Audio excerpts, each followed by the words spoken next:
Hi, everyone. My name is Pete Ferrari. Welcome to episode number 2 of the SuperSelf series. Here we're going to be talking about all things health and well-being. Today's episode, we're going to focus on the mind-body-soul connection, the interrelated harmony that exists between what we feel, how we act, what we are inclined to do in accordance with our instincts, and how we move. And to that end, we're probably going to have a little bit of overlap with last week's episode in that when we were speaking about sugars and sweeteners last week, you'll remember that I talk a lot about the noise, the overwhelming noise that we're faced with from social media as it relates to sugars and sweeteners and the labels that are given. Cooks like sugar, tastes like sugar, bakes like sugar, and is good for you, where actually none of those are the case. Well, today we'll be talking about labels as well in a different sense, and I'd ask you to go back to your instincts and rely on what your gut is telling you. The labels today are going to be surrounding you're mean, you're selfish, you're a bad parent, you need to be focusing on your kids. I'm sure we've all heard that before. Whenever we try to do anything that is even remotely tied to helping ourselves feel better or catering to our own mental health, well, I can assure you that vanity, selfishness, and overall sense of me has nothing to do with focusing on the mind-body-soul connection. In fact, what you will find when you focus on the mind-body-soul connection first, what ends up happening is your entire being changes for the better. The energy that you give off changes for the better. The moods that you're in, the quality of your sleep. And what naturally happens when you're in a better mood and you've slept great and you feel good about yourself, you treat all of those in your orbit better as well. And what happens when you treat all of those better in your orbit? They treat you better in return. So it's really this self-fulfilling little ecosystem that we have the ability to control. By the same token, when we do not cater to ourselves in any regard with regard to our mind, our body, or our soul, our moods wane, our patience is lessened, our propensity to get upset is quickened. And what happens when that occurs? Everybody in our orbit pays the price. The detriments. Everybody in our orbit is treated differently, and by extension, they treat us differently as well. So we're going to talk a lot about that today, and I'm going to share with you some stories that are a little bit harsh, and they are painful, but I think we need to talk about them nonetheless. Let's start here. My dad took off on us when I was 7 years old. I remember it to this day. My little brother was 4. I remember my dad in the front yard with my mother bawling because she knew what was happening, even though he said he was going off to car salesman school in California. She knew that he was taking off on us, and she was bawling, arms wrapped around his legs, didn't want him to go. I remember that day vividly. I'm almost 60 years old. And after he left, we had no support. We had no means by which really to exist because we had no money. We were thrust into poverty. He was eventually killed when I was 10 years old. And I lived a huge chunk of my life in poverty due to those circumstances. And what happens when you are poverty stricken is you become a target. I knew that I had no hope. I had no chance. I had no self-esteem. I had no guidance. And that was the energy that was being projected out into the world. Well, back then, little boys fought. That was the rite of passage. That was how they testified to their manhood, and they impressed the girls and all that good stuff. They even impressed their dads, their parents. Well, because I was small and weak and wore rags, and because we were poor, I was the likely target. Any little boy that wanted to look cool in front of his friends whipped my ass. And every single day on the bus through my junior year in high school, I got my ass whipped. Before the bus, after the bus, in between classes, I was getting beaten bad, bleeding beaten, bruised beaten, swollen, just destroyed every single day. And think about what that does to someone's psyche. I literally felt like I had nowhere to go in this world. And it was on me to try to figure out how to cope, how to survive. Well, my junior year in high school, I started lifting weights. I wanted to put on muscle. I wanted to get stronger so that I could defend myself against these bullies. And what ended up happening was, as soon as I put on a little bit of weight, muscle, everything in my entire being changed for the better. I didn't know this would happen. It was completely by accident. But when I started to take care of the body, in the mind, body, soul continuum equation, everything changed. When I started to put on a little bit of weight and a little bit of muscle and I looked a little bit better, everybody reacted to me differently. I reacted to people differently. I didn't walk staring down at my shoes. I wasn't sheepish anytime I was walking by somebody because I was afraid I was going to get hit. Actually, for the first time in my life, girls started looking at me, which was new and surprising and fun. And so at that point, completely by accident, I realized that there is this interrelationship between how you feel and the mood that you're in and what aura you project and how you physically look and how you physically feel. And it was really at that point that I knew that this had to become a part of my life going forward forever. To this day, 43 years in the gym now. I've been eating clean for 40 years. Actually, as you know, from first episode, powerlifted competitively for almost 20 years. And so this mind, body, soul formula has saved my life countless times, because what you find is when you can control one component within that formula, your motivation stays high, your ambition stays high, your self-esteem stays high. And here's what I mean by that. This has been this way my entire life. Get an F on a final, managerial accounting. I don't even want to talk about it. I never studied so hard for a class in my life in college at UConn and got an straight F. F in a class, I could still go to the gym. That was something I could control in accordance with the mind, body, soul continuum. Get dumped by a girl? Yeah, that happens to the best of us. I could still control whether or not I went to the gym. Get sick? Back then, it wasn't deadly if you got a cold. Back then, you were still able to function. Got sick, went to the gym. Divorced, still went to the gym. Went bankrupt, got caught in the dot-com implosion and the real estate crash of '09. One thing I could always control was whether or not I went to the gym. And that enabled me to maintain some type of momentum always within this body, mind, soul, spirit. It enabled me to have accomplishments every day, no matter what, because I decided if I went to the gym or not. I remember at UConn, I was super poor, as you've heard. I had to put myself through college. And back then, UConn was a top 10 business school, and it was only $2,500 a year for tuition, including room and board. So it was $1,250 for tuition and about $1,250 for room and board. I still couldn't afford it. And I needed to figure out, literally at a base level, how to eat. And so there was a section of dorms on the campus in Storrs, Connecticut, where the rich kids all got put in by their rich mommies and daddies. And the rich kid dorms had way better food than we did. They got steaks. They didn't get served those nasty little sausage links with the powdered mashed potatoes. They got real meals that were prepared by actual cooks/chefs. Well, the rich kids got served by students. So not only did they get better food, they got to sit down and get served by student servers. Well, I faked like I was hired as a server. You had to get hired. You had to have all the paperwork. I faked like I was a server and served these little rich kids for a semester because I was able to eat for free. And then what else I would do was the rich kids didn't finish their plates like I would have died to do when I was growing up eating this nasty tasting dandelion soup or squirrel, if we happen to be able to catch one. They wouldn't finish their plates. So I'd be able to take home half pieces of steak. I'd be able to take home half hamburgers and eat them all through that semester of college. I ended up getting caught like 2 weeks before the semester ended. They're like, "Hey man, what's your name again?" I was like, Ferrari. They're like, "You don't work here." I'm like, "Oh, what do you mean?" They're like, "You don't work here." I was like, "Oh, really? Sorry. See ya." That was 2 weeks before the end of the semester. That's the best semester I ate during the entire 4 years. I ate like a king. But my point is, even during that time, when I didn't know where my next meal was coming from, I still was able to control whether or not I went to the field house for free and lifted weights. I still went to the gym. And it doesn't have to be the gym. It can be anything in accordance with the mind, the body, or soul that makes you comfortable that you want to do. I love going to the gym. I'm a little guy, still small. I love going to the gym. It's like my therapy. But for you, it may be yoga. 20 minutes of yoga when you get up in the morning. For you, it may be stretching for 20 minutes before you go to bed, meditation, walking around the block. All of these things contribute to the health and well-being of the mind, the body, and the soul.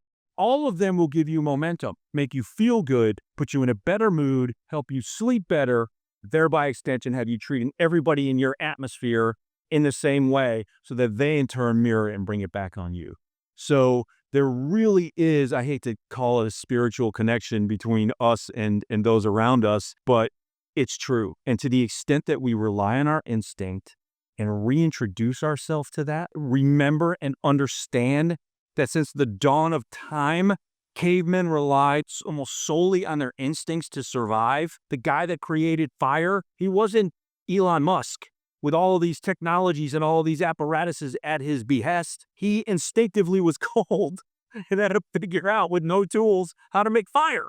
We've been doing it this way forever. We need to get back in touch with that, and it will serve us so well. Have any of you, by any chance, seen Admiral McRaven's YouTube video, the commencement speech that he gave at the University of Texas? If you haven't seen it, we'll put the link up on the screen. I highly recommend it. And I challenge you not to tear up at one point during that 10 or 15-minute commencement speech. Everybody will get touched at a certain point because you can identify so well with what he's saying. The basic fundamentals are, if you want to change the world, you got to start by making your bed. Okay, that's basically the title of the video. And he walks through what it means just to get up and have that early accomplishment of making your bed every day. You've already completed something. You've already met an objective. And what he's really talking about is early wins, momentum, discipline, giving your mind the feeling of accomplishment so that your soul feels good, right? Mind, body, soul. That's the beauty of what he presents all the way throughout his 15 minutes with many different types of metaphors. He's talking about the connection between the mind, the body, and the soul, and how you can change the world with that connection intact if you simply start by making your bed. So it's something that I've watched many times over. And it's interesting because when you do the little things, you don't have to consciously say, okay, I accomplished that. I made my bed. I win. It doesn't have to be robotic. It's instinctive. Your heart and your soul will know that you've done something, and it will automatically feel better, feel good, which will in turn affect your moods, which will in turn affect how you treat the people around you, which will in turn affect how you sleep at night. It doesn't have to be check the box, check the box, check the box. It's instinctive. And that's really the beauty of it, because as long as you're making the initial act, the rest will take care of itself. I wish that I knew some of these things when I was growing up. And a lot of the time, the question is, well, where do I start? I want to get in touch with the mind, body, soul, but where do I start? What do I do? Okay, I can stretch in the morning for 20 minutes. That's something. That's my vibe. Or I could do yoga for half an hour. That's my vibe. Or I could walk around the block. How about next level? How about a process? How about a pathway? To that end, what we have created for you for free, downloadable in the website, www.jacasugar.com, we have created a series of modules that we call the SuperSelf Lifestyle Enrichment Program. This is 4 modules geared solely towards helping you connect with the mind, the body, the soul. Number 1, first module, the Lifestyle and Mindset Audit module. Series of questions, series of interviews, goal charting, milestone setting, resource allocation, very easy to fill out. As basic as, what are your likes and dislikes? What makes you feel good? What doesn't make you feel good? It's not rocket science. It's just individualistic about you. You don't have to tell anybody you're doing it. Map it out for yourself. See how little the wins can be to get you rolling, and then get rolling. Module number 2, nutrition, right? Good, clean biofuel in, happy, positive, productive energy out. Nasty, awful, bad biofuel in, bad, nasty moods and treatments of others out. It's really simple. Again, simple questions, interviews, goal charting, milestone analysis. What kind of foods do you like to eat? What kind of foods don't you like to eat? What time of the day do you like to eat? What time of the day do you find yourself eating even when you don't want to? Simple questions help you chart the path. Next, module 3, fitness. Fitness does not mean going to the gym. You don't want to go to the gym, don't go to the gym. If you don't like people watching you, and that's the sole reason why you don't want to go to CrossFit, you don't want to do a Pilates class, well, don't do it. Do it by yourself. Get some bands at Walmart and put them around the doorknob. That's exercise. That's the body in the MBS continual. You want to do walks around the block. Walk around the block every day for a week. Walk around the block twice in 1 week to get going. Series of interview questions that will help you identify what you like, what you don't, what you will do over time. Fourth module, the rec analysis module. Recognize, embrace, channel. When we're recognizing what's happening, we can embrace it, right? Good or bad, it needs to be embraced. The Stoics, amor fati, I love my fate, right? And then we can channel it to serve us. Recognize, embrace, channel. Rec analysis. So the fourth module is basically like a delta analysis. You're constantly revisiting over time your lifestyle and your mindset, your nutrition, and your fitness. So these are things that will help keep you in check, keep you in tune as time goes on. I would have loved to have had these modules during the early days of my marriage. My daughter's going to be 22 in a couple weeks. And happy birthday, Keto. And when I had a young family, I was obviously young myself. There was a lot of things that were happening to me for the first time that I just couldn't quantify. Most notably were the moods and phases that my family would go through. All of a sudden, my wife and young daughter, infant, toddler, would get super, super grumpy and be super aggravated all the time and snippy and snipey and snappy. It was aggravating. It was frustrating. It was aggravating. I like to say that I handled it well, but at times I did not handle it well, and I couldn't figure out what was going on. I couldn't figure it out. What the hell is going on where these people are acting like this? It's driving me crazy. Well, one day, and this goes back to, I believe, my mind-body-soul connection. One day, it hit me in my soul. Turn the mirror on yourself, Pete. What are you doing? What are you doing? How are you conducting yourself? And 100% true was the case that it was me. I was inadvertently, didn't know it, in a bad mood or stressed out with work or tired or hungry. I was the one that was projecting the negativity, the bad mood onto my wife and daughter. And guess what? They were spitting it right back to me. That's how it was translating. And as soon as I recognized that, I started to experiment. Naturally, I wasn't going to tell them this because it wouldn't work. That's not how a parent works. A parent has to just do. But I said, okay, I'm going to stop. I know I'm caught at this time. I'm acting like an idiot. I'm going to stop. And invariably, when I would just stop and start treating them properly, respectfully, courteously, they would in turn watch their moods dissipate and they would treat me properly. Didn't know how long it was going to take. Sometimes, I probably was dependent upon how long I was doing it. Sometimes within a day, their mood would go back to normal and it would be family friendly, all sorts of fun again. Sometimes it'd take 2 days. Sometimes it would take 3 days where they were still sniping and bitchy at me for it to wear off and we would go back to normal. But it always went back to normal. All that I needed to do was control the way I was acting. Stay in touch with my mind, my body, my soul. Take care of myself first, and then everything in my entire familial unit was protected and taken care of as well. So it was a lesson that I learned the hard way, but it's remained true throughout my entire life. The way that I treat my colleagues, the way that I treat my subordinates, the way that I treat my friends, the way that I treat my daughter, to this day. It really is an interesting correlation that is pretty simple to fix. Sometimes you just stay away. If you're in a mood, listen, we all have moods. I'm Sicilian. We all have moods. But if you know you're going to be in the mood, it could be for the entire day, just stay away from people. Or swoop in, be super sweet, and then swoop out. Just stay away from them. Then go to sleep, wake up the next day, and start over. It can be that simple. It doesn't have to be forced. Doesn't have to be contrived. Doesn't have to be disingenuous. Just control it. Understand. Be self-aware. Where are you at? And how you can protect, for lack of a better term, all of those in your atmosphere. Have any of you ever read The Laws of Attraction by any chance? Unbelievable book. I highly, highly recommend it. It talks about you getting back from the universe what you put into it. It talks about things gravitating towards you based upon your aura and your energy and the way you conduct yourself. Now, does it sound like hocus pocus as I'm saying it? Even to me, it sounds like hocus pocus and hokum. But does it work? 1,000% it works. I've been using it. You'll hear some technical terms now, which is really a metaphor for the stories I've been telling this whole time.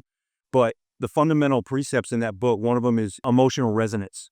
So basically, emotional resonance is that whatever you are projecting out there into the world is what will be projected back onto you.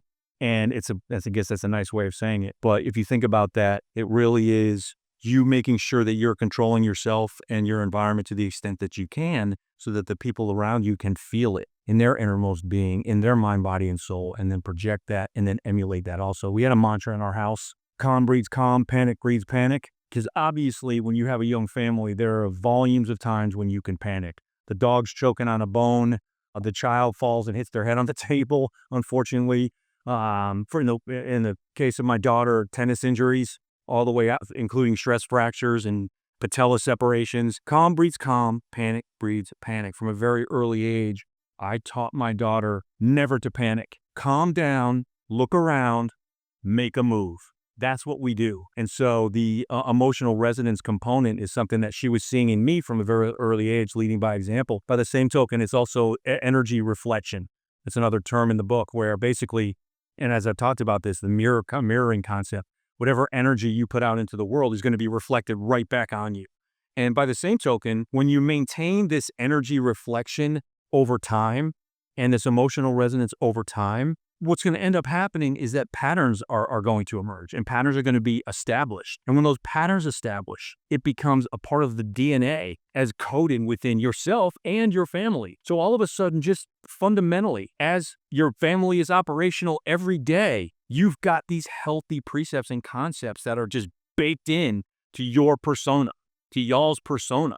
And it really is something. Not only is it fun day to day and much more beneficial for everybody involved, but it also has long-lasting benefits, because what's going to end up happening is your children's perceptions are going to end up being healthy and tried and true and productive, which means when they have children, they're going to build their families the same way. And so when you think about this generationally, it really starts with day one. Day one, turn the mirror on yourself. Are you the problem? If you do that, and this will be analyzed within the lifestyle and mindset module for the SuperSelf program, if you do that first step, then theoretically, you are having a generational impact on your family because of how it all translates and how you conduct yourself, how your family then responds, how your family is coded, how your family develops its personality and character, and then how they treat theirs going forward. So it's a series of small wins going back to Admiral McRaven. It's a series of disciplines. It's momentum that's really not very hard to establish. And what I love the most is it's not just my family, but it's everybody around me. When I'm treating my colleagues better, when I'm treating my subordinates better, when I'm treating my friends better, even treating strangers better. The guy that comes up and sprays your windshield in Manhattan with the dirty rag as he's cleaning it. Now, ordinarily, the Sicilian in me is apoplectic, but that day I'm like, hey man, I'm Gucci. I'm good. I don't need my window made dirty. It's perfectly clean. I just got this rental car. So I think that to the extent that we could just be living that lifestyle of cleanliness, for lack of a better term, within our minds, our bodies, and our souls, I think we're all going to be better served. And I know that it works because I've been living it for decades. I hope this has been valuable to you. I've really enjoyed this conversation, telling you some secrets. And don't tell anyone. And I'm looking forward to our next episode, which will most likely focus on supplements, a multi-billion-dollar snake oil industry that, forget about sugar and sweeteners. The supplement industry is so much more dangerous because it's not regulated by the FDA. Don't even get me started. But until next time. Okay, everyone. That brings to a close another episode of the SuperSelf podcast series brought to you by Jaca Rare Sugar. Here, we are going to be helping you discover the truth for all things that surround good health and well-being. We'll be offering you statistical data, clinical trial information that has been evaluated and corroborated so that you can see for yourself that we say what we mean and we mean what we say. Now, while the SuperSelf series is brought to you technically by Jaca Rare Sugar, I don't care if you buy the sugar. I really don't. That's not what this is about. This is about operating as the conscience across the food and beverage industry, across the health and well-being industry, which includes supplements, fitness trainers, and the like. Our goal is to provide you with the stepping stones for your own research, where you can go out and corroborate the things that we say on your own. See for yourself what it means to find a good quality of life that fits in alongside your current lifestyle or your family's lifestyle. I think it's really going to be interesting and fascinating if we take this journey together. And once again, our goal is not just to provide you with data, but to keep it interesting. I've been living a clean lifestyle for 40 years now. Been going to the gym for almost 45 years, eating clean for 40 years. And so we're going to have a ton of stories along the way about the foibles, the successes, and the failures, but we're also going to provide you with the information that you need to carry on and carry forward. Think about subscribing. We'd love it if you subscribe to us, pass this on to your friends. I think we've got a lot of edgy and interesting podcasts that are upcoming, and we certainly will look forward to any feedback that you want to provide. Until next time, cheers.